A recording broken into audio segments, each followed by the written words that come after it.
Back in the old days, if you couldn't make it or fix it, you didn't have it. If you wanted a log cabin, you didn't go to the Log Cabin Expo at the Civic Center. You went into the woods with an axe. Over time, with all our advancements, we've gotten a little soft around the edges. We don't read maps anymore. Turn right in 3 blocks. Our ovens clean themselves. When something breaks, we go on the World Wide Web, punch a few keys, and ding dong, a brand new one sitting on the doorstep. Now, no one's saying we should go back to the days of homemade pants and outdoor baths, but we do believe it's high time to bring back a little self-reliance. That's what Gorilla is all about.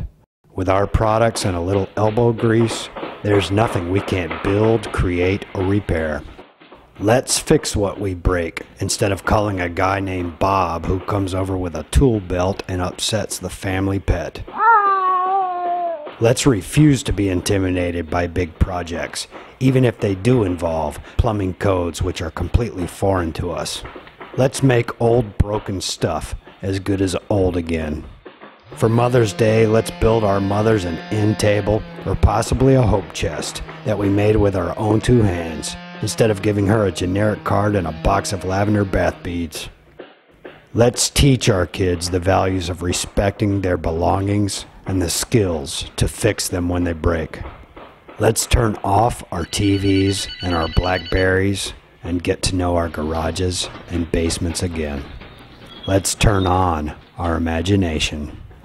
Let's roll up our sleeves and get our fingernails dirty. Reclaiming our self-reliance sounds tough. In fact, it may be one of the toughest jobs on planet Earth. Exactly the kind of job for Gorilla. Gorilla, for the toughest jobs on planet Earth.